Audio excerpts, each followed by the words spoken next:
Hello, ladies and gentlemen, and welcome back to the Cricket Corner podcast with me, Vatsal Vora, as we review the first day's play between India and Australia in the World Test Championship final here in Oval. Well, a day which completely belongs to Australia because there is no doubt about it that Australia have been on top thanks to Travis Head and Steve Smith. India won the toss, decided to bowl first, in what seemed like the correct decision based on the first session.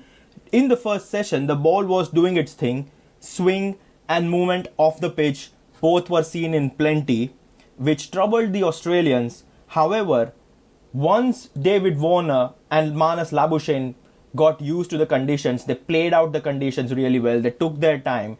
But once the overcast conditions were done and the sun came out, it was a batting paradise, and Australia have completely taken the game in their hands, have made best use of the batting conditions and firmly sit on the top after the first 85 overs of this World Test Championship final. India did come out all guns blazing, to be honest, when they opted to bowl first. The likes of Mohammad Shami and Mohammad Siraj were on point and were bowling beautifully against the likes of Usman Khawaja and David Warner, and they got the wicket of Usman Khawaja in like the third or the fourth over, and the score was just like 2 for 1 if I'm not wrong. And at that very moment it did feel like this is the right decision by Rohit Sharma and the team management to bowl first here, because the pitch was a green track, there was overcast condition, it was aiding the fast bowlers. And the wicket of Usman Khawaja was a big scalp because, let's be honest, Usman Khawaja was probably Australia's best batsman when they toured India for the Border Gavaskar Trophy earlier this year. So yeah, it did felt like India are in the game here and they could run away with a few quick wickets. But when Manas Labuschagne came in at number 3 and joined David Warner, the two batsmen really looked after themselves. They looked after the conditions. They left quite a lot of balls, only played at the balls which were loose and were worthy of being hit for fours or a couple of runs here and there. Apart from that, they weren't in any sorts of hurry because they knew this is just a matter of time. Once the overcast conditions are out, once the sun is out, and then you can probably get some runs relatively quickly, and that is what happened.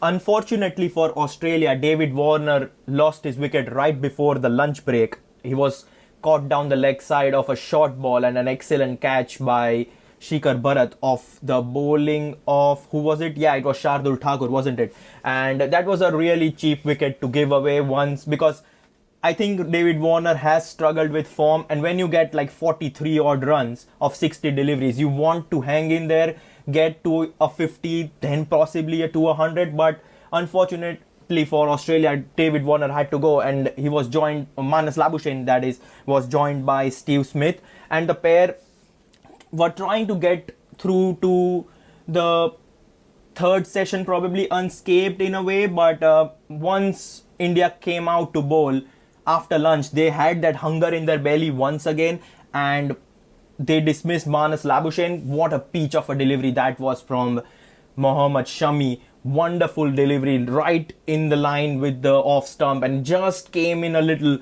to knock Manas Labuschagne over. And yes, what was the score when Manas Labuschagne got out? I think the score was like 76 for 3. And well, the game is still in India's hands. You have dismissed 3 batsmen here.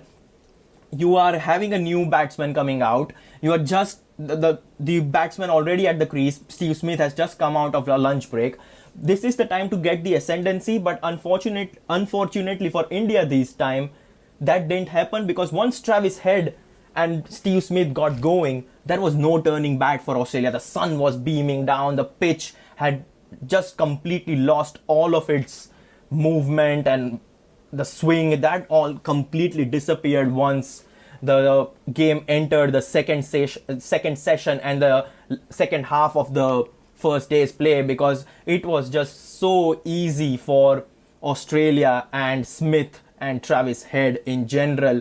Australia ending the first day's play with 327 for the loss of 3 wickets. They have not lost a wicket since Manas Labuschagne's dismissal by Shami early on in the second session. The day ending with Travis Head scoring 146 not out and Steve Smith on 95 not out. What a wonderful day of cricket that those two have had. Travis Head completely took the game away from the Indian bowlers, that is. He came out there and he was counter-attacking like there is no tomorrow. He scored his first 30 runs with a strike rate of above 100, and then he completely settled down. He ended the day with a strike rate of 93, so you can see how quickly he got all of his runs and a first century to show for on English conditions. And I think it was worth seeing his innings. He was absolutely magnificent. He punished the bad deliveries. He got on top of some good deliveries as well. Yes, there were some times when the likes of Siraj and Shami did beat him with the short ball, but once he had got his eye in, he was completely magnificent. Some of his cover drives through the offside were class apart. When the Indian bowlers dropped their length short, he was able to play the ball over the slip cordon to get some boundaries. He even hit 1-6 above the head of the slip cordon. He was just magnificent. And Steve Smith, on the other hand, was completely playing the reverse kind of an innings compared to what Travis Head was doing. Steve Smith is a modern day Australian great, but he took the second fiddle when it came to this particular partnership. Travis Head was going all guns blazing, that Steve Smith probably understood that he doesn't have to be an aggressor here. He can protect one end of in this partnership and be good, and that's what he did. He scored 95 runs from 227 deliveries. Yes, he scored 14 boundaries, but his strike rate is just 42. Shows that he's taking his time here. I saw Steve Smith bat today and it looked like he's in no hurry whatsoever. Like he was leaving the balls left, right and center. I think he was on 49 for like a couple of overs. He had 5 deliveries in an over to get that single and go to his 65th 50, was it? I'm not quite sure, but he just defended, left the ball. He was in no hurry whatsoever. He knew that the opportunity to get that solitary run would come, and it did come eventually. So completely measured innings as far as Steve Smith is concerned, and it was a wonderful experience to see these two players batting the way that they did. An aggressor on one end, a really defensive and rigid innings on the other end. It was like seeing Virender Sehwag and Rahul Dravid from early 2005 or 2006 when they played Pakistan and scored like 400 for the opening stand, like when Sehwag was going all guns blazing and Rahul Dravid at the other end was just keeping that one end tight and not giving any chance to the opposition bowler. This is what Travis Head and Steve Smith have been doing, and 327. And I mean, if they can negotiate the first session tomorrow, I don't see them getting out anytime soon. And if they do negotiate that first session on day 2, I think this could be a mammoth partnership, which is something Australia really need after losing the toss and being put into bat. What about the Indian bowling? The first talking point about the Indian bowling comes even before the start of the game, and that was dropping Ravichandran Ashwin from the lineup and picking up an extra seamer. Like, we all knew that India were not going to play 3 spinners in the form of Akshar Patel, Ravi Jadeja and Ravichandran Ashwin. We all knew that was not going to happen because this is not a Nagpur pitch. This is an oval pitch, and the oval pitch aids the fast bowling. But then again, India decided to drop 2 spinners and pick 2 quicks. Like, we knew that one of Umesh Yadav or Shardul Thakur is going to play in place of Akshar Patel. But you guys must have heard the preview episode here on YouTube, and we talked about the fact that Ashwin will keep his place just because he's an adequate batsman and he can give you those quick overs of spin here and there. But once again, they decided to go with Umesh Yadav, and the decision seems to be backfiring India here because Umesh Yadav has bowled 14 overs, none for 54. He barely troubled the Australian batsmen. if you ask me completely. Ravindra Jadeja, on the other hand, yes, he's also bowled just 14 overs. He's given none for 48 from those 14 overs. But he troubled Travis Head to some extent. There was some odd ball turning. There was a few balls of, I think Steve Smith was batting, that just went past the edge. And if Ravindra Jadeja is able to do this, I'm sure Ravichandran Ashwin would be able to do the same, if not better than what Jadeja is producing. Yes, on one hand, you can argue that Ravindra Jadeja didn't come to bowl until the 38th over. But I think that's just playing the conditions. I think Rohit Sharma knew that the fast bowlers are going to get the best out of this wicket early doors.